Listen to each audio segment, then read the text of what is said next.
باللہ من الشیطان الرجیم بسم اللہ الرحمن الرحیم۔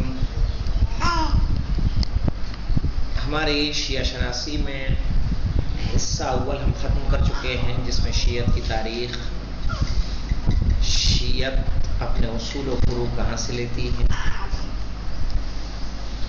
اور الگ الگ دور میں شیعہ کس کیفیت میں رہے، ان سب سے ہماری بات مکمل ہوئی۔ اور جہاں منابع و ماخذ کی بات آئی، وہاں قرآن، عقل، سنت اور اس کے بارے میں ضمنی جو گفتگو ہو سکتی تھی وہ گفتگو ہم نے کی، اور ضمناً اسی میں عصمت معصومین پر دلیل بھی ہم نے پیش کی۔ اب ہم اس کتاب کا حصہ دوم شروع کریں گے، جس میں جو شامل ہے کس کو؟ توحید و عدل۔ توحید یعنی اللہ کی وحدانیت، اللہ کی یکتائی، اللہ کا ایک ہونا۔ عدل یعنی عدالت پروردگار۔ اچھا، اس کو ہم نے مورد بحث کیوں بنایا ہے؟ مسلمان جتنے ہیں سب توحید خدا کے قائل ہیں یا کہ نہیں قائل ہیں؟ لیکن کیا سب کے سب عدالت خدا کے قائل ہیں؟ نہیں۔ کچھ کا یہ ماننا ہے کہ خدا بند عالم اختیار کل ہے اس کو، ان اللہ علی کل شیء قدیر، صحیح ہے، اور اس بنیاد پر وہ جسے چاہے جہنم میں ڈال دے اور جسے چاہے جنت میں، یہ اس کی اپنی مرضی کا وہ مالک ہے۔ لیکن ہم کہتے ہیں نہیں، اللہ ہر چیز پر قدرت رکھتا ہے، لیکن ساتھ ساتھ اللہ عادل بھی ہے۔ کسی نیک کام کرنے والے پر جب وہ ظلم پسند نہیں کرتا تو ظلم کرے گا کبھی وہ؟ اور اس لیے ہم اللہ کی عدالت کے کیا ہیں؟ قائل ہیں۔ اس میں مولانا فصل اول، فصل دوم، دو فصلیں اس میں آئیں گی مولانا حصہ دوم میں۔ فصل اول میں ہم لوگ کیا کیا پڑھیں گے؟ توحید و شرک، اقسام و مراتب توحید، صحیح ہے، توحید کے اقسام ہوتا ہے نا، توحید عبادی ہوتا ہے،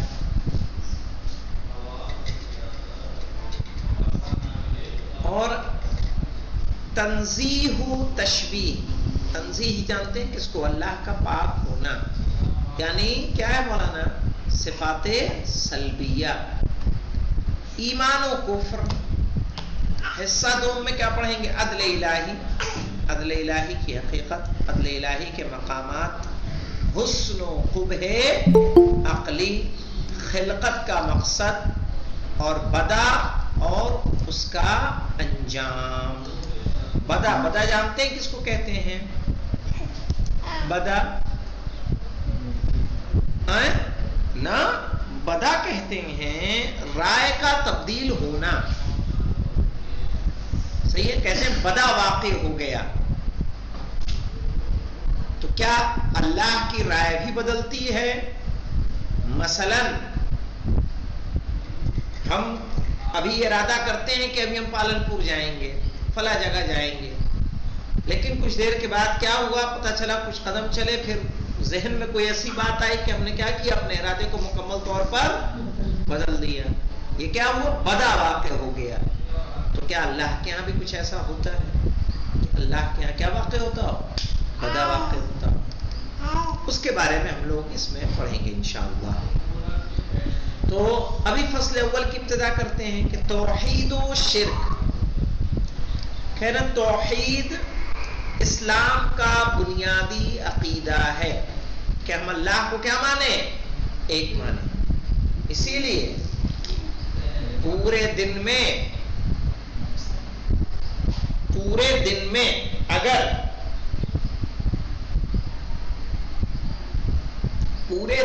اگر کوئی سورہ قل هو اللہ احد کی تلاوت نہ کرے، 5 وقت کی نماز پڑھے، تو یہ کیا ہے؟ اس کے لیے مکروہ ہے کہ پورے دن کی نماز پڑھے اور کسی نے سورہ قل هو اللہ احد کی تلاوت نہ کرے۔ تو کیا ہے؟ سورہ اخلاص میں کیا ہے بھائی؟ قل هو اللہ احد. کس کی دعوت دی جا رہی ہے؟ کس کے بارے میں بتایا جا رہا ہے؟ سورہ توحید میں. نام ہی اس کا کیا ہے؟ سورہ توحید. اللہ کی یکتائی اور وحدانیت کے بارے میں. تو اسی لیے کہہ رہے توحید اسلام کا بنیادی عقیدہ ہے. کوئی انسان اگر مسلمان ہونا چاہتا ہے تو کیا کہتا ہے؟ لا الہ الا اللہ. نہیں ہے کوئی اللہ سوائے اللہ کے. اب یہاں لا الہ الا اللہ وحدانیت ہے کہ شرک ہے؟ وحدانیت ہے نا. ہم نے کہا لا الہ نہیں ہے کوئی بھی خدا الا اللہ. تو ہم نے الا اللہ اللہ کو جو مستثنا کیا تو اللہ ایک ہے کہ دو ہے؟ ایک ہے. یہ بھی کیا ہے؟ وحدانیت کی دلیل ہے ہمارا کلمہ خود. تو توحید اسلام کا بنیادی عقیدہ ہے. توحید کا اقرار اور شرک سے انکار انبیاء الہی کی بعثت کا اہم مقصد تھا کہ ہم کیا کریں؟ شرک سے انکار کریں. جناب لقمان نے اپنے بیٹے سے کیا کہا تھا؟ یا بنیا لا تشرک باللہ، اے میرے بیٹے شرک نہ کرنا. ان الشرک لظلم عظیم. شرک کیا ہے؟ ظلم عظیم ہے. وَلَقَدْ بَعَثْنَا فِي كُلِّ أُمَّةٍ رَسُولًا أَنِ اعْبُدُوا اللَّهَ وَاجْتَنِبُوا الطَّاغُوتَ. کیا معنی ہوتا ہے مولانا؟ وَلَقَدْ بَعَثْنَا فِي كُلِّ أُمَّةٍ رَسُولًا. ہم نے ہر امت میں رسول بھیجا ہے. کس مقصد کے لیے بھیجا ہے؟ کیا کہنے کے لیے بھیجا ہے؟ کہا ان اعبدوا اللہ، کہ تم اللہ کی عبادت کرو. واجتنبوا الطاغوت، اور طاغوت سے اپنے آپ کو بچاؤ. یہاں طاغوت کون ہے مولانا؟ جو اللہ کے علاوہ ہیں. صحیح ہے. وہ یقیناً ہم نے ہر امت میں ایک رسول بھیجا ہے تاکہ تم لوگ اللہ کی عبادت کرو اور طاغوت سے اجتناب کرو. کہاں کی آیت ہے یہ دیکھیے؟ ایک نمبر کے حاشی پہ ہم جاتے ہیں. سورہ نحل. سورہ نحل. نحل جانتے ہیں کس کو کہتے ہیں؟ کس کو؟ شہد کی مکھی کو کیا بولا جاتا ہے عربی میں؟ نحل. سورہ نحل آیت نمبر 36 ہے. کہہ رہے مولانا اگرچہ توحید کا اقرار اور شرک سے انکار تمام اسلامی مذاہب کا متفقہ فیصلہ ہے کہ انسان کیا کرے؟ اگرچہ توحید کا اقرار اور شرک سے انکار کیا کہہ رہے ہیں؟ تمام اسلامی مذاہب کا متفقہ مسئلہ ہے. بریلوی ہو، دیوبندی ہو، حنفی ہو، سلفی ہو، اہل حدیث ہو، حنبلی، شافعی، مالکی، جو بھی ہو، سب کا یہی متفقہ فیصلہ ہے کہ اللہ کیا ہے؟ ایک ہے. لائٹ چلی گئی ہے. اب ہم نے ابھی موبائل سے کنیکٹ کیا ہے تاکہ یہ بحث کو پورا کر لیا جائے. یہ کیوں آ رہا ہے جی؟ اچھا ایسے. چلیے دیکھیے مولانا کہہ رہے ہیں اگرچہ توحید کا اقرار. آواز آ رہی ہے آپ لوگوں کو؟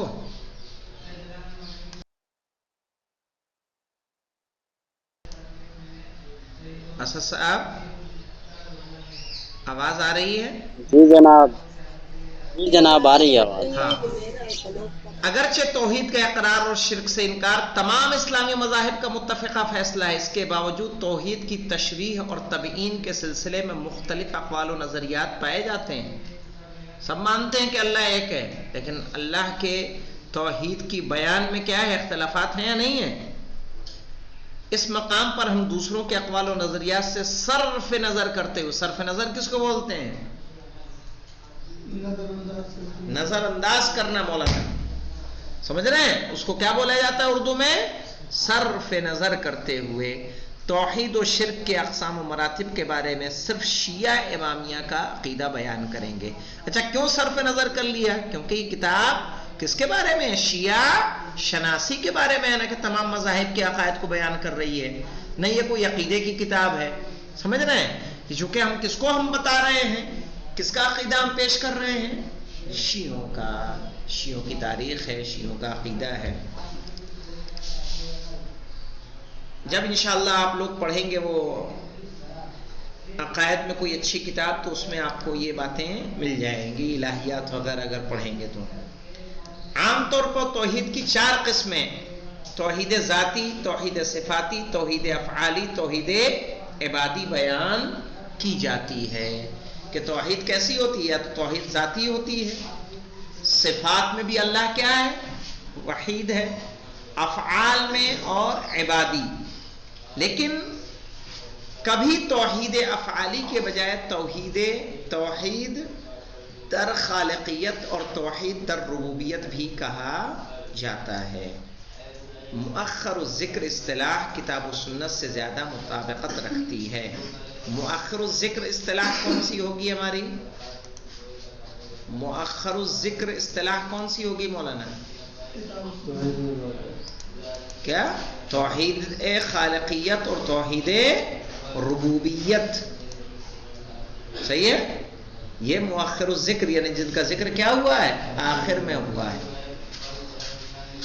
چنانچہ ہم بھی اس اصطلاح کو اختیار کریں گے۔ توحید ذاتی آ جائیے۔ توحید ذاتی سے مراد یہ ہے کہ خدا کا کوئی مثل و نظیر نہیں ہے، یعنی اس کی ذات واجب الوجود ہے، اپنے وجود اور کمالات میں دوسروں سے بے نیاز، صرف خداوند عالم کی ذات ہے۔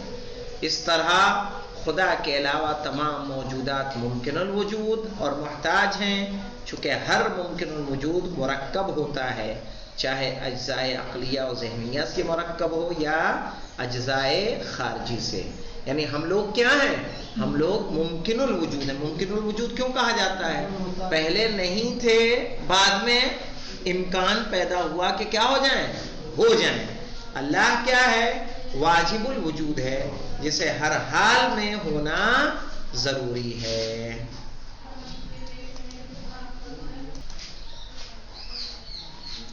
لہذا واجب الوجود کے ایک ہونے کا لازمہ یہ ہے کہ اس کی ذات بسیط ہے اور اس کی ذات میں کسی قسم کی ترکیب کا امکان نہیں ہے۔ اسی لیے جب ہم لوگ دیکھیں بسیط ہے، بسیط و مرکب سمجھ میں آیا کہ نہیں آیا؟ مثلا آپ سمجھیے، جب ہم لوگ صفات سلبیہ پڑھتے ہیں تو اس میں کیا کہتے ہیں ہم لوگ؟ اللہ مرکب نہیں، کیا پڑھتے ہیں؟ یعنی کسی چیز سے مل کر بنا نہیں ہے۔ تو مرکب کے برعکس کیا ہوگا؟ بسیط۔ یہ دونوں باتیں ائمہ اہل بیت علیہ السلام کے اقوال میں مقرر و مؤکد طریقے سے بیان ہوئی ہیں۔ یہاں امیر المومنین حضرت علی علیہ السلام کے قول پر اکتفا کرتے ہیں کہ ایک شخص نے مولا کائنات سے خدا کی وحدت کے بارے میں دریافت کیا۔ آپ علیہ السلام نے ارشاد فرمایا وحدت کے مختلف معنی ہوتے ہیں، کبھی وحدت اور توحید سے عدد اور مفہوم کی وحدت مراد ہوتی ہے۔ مثلا کہا جاتا ہے کہ ایران دنیا کے ممالک میں سے ایک ملک ہے، یعنی انسان حیوانات کی ایک قسم ہے، ٹھیک ہے؟ یہ 2 مثالیں آپ کے سامنے آ گئی۔ خدا کے بارے میں ایسی وحدت کا تصور صحیح نہیں ہے۔ یعنی کیسے مولانا؟ کہ ممالک تو اور بھی ہیں نا، کہ ممالک اور نہیں ہیں بھائی، ہند بھی ایک ملک ہے، بنگلہ دیش بھی ایک ملک ہے، پاکستان بھی ایک ملک ہے۔ کہا ممالک میں سے ایک ملک کیا ہے؟ ایران ہے۔ یا ایسے ہی لے لیں آپ، انسان حیوانات کی ایک قسم ہے، انسان حیوانات کی ایک قسم ہے، اس کا مطلب انسان کے علاوہ اور بھی دوسری چیزیں ہیں یا نہیں ہیں؟ کہا اللہ کی وحدت ایسی نہیں ہے، ٹھیک ہے؟ جیسے ہم اپنے بارے میں کہہ رہے ہیں انسان حیوانات کی ایک قسم ہے، تو اللہ جو ایک ہے، اس کی وحدیت ایک ہے، وحدانیت ایک وحدانیت ہے اس کی۔ تو یہ وحدانیت ایسا نہیں کہ 10 میں سے ہم کس کو چن رہے ہیں؟ ایک کو چن رہے ہیں۔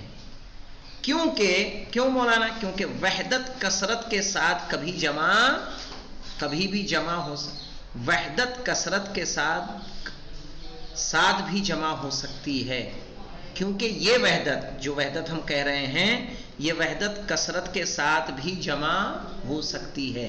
جیسے ہم نے کہا ممالک میں سے ایک ملک کیا ہے؟ ایران ہے۔ تو یہ وحدت ایک ملک ہے، تو یہ وحدت کثیر کے ساتھ جمع ہوئی کہ نہیں ہوئی؟ کثیر کے ساتھ جمع ہوئی. اور کبھی وحدت سے مراد مثل و نظیر اور اجزائے عقلی اور فہمی و خارجی کا نہ ہونا ہے. صحیح ہے کہ جس میں اجزائے عقلی، وہمی اور خارجی نہ پائے جاتے ہیں. بھائی عقل میں بھی کوئی اگر تصویر ہم بنا پا رہے ہیں تو ویسا بھی خدا نہیں ہے. وہم و خیال میں بھی اگر کوئی ذات ہمارے نقش و نگار میں آ رہی ہے تو بھی وہ خدا نہیں ہے. صحیح ہے، اس کے وہ اجزاء نہیں ہیں. یعنی خدا کی وحدت سے یہی وحدت مراد ہے کہ جو نہ وہم میں آئے، نہ گمان میں آئے، نہ خیال میں آئے، نہ عقل میں آئے، نہ خارج میں آئے، جس کے اجزاء پائے جاتے ہیں. صحیح ہے، اور وہی کیا ہے؟ خداوند عالم ہے. یہاں پہ رکتے ہیں، انشاءاللہ توحید صفاتی آگے پڑھیں گے. الحمدللہ رب العالمین.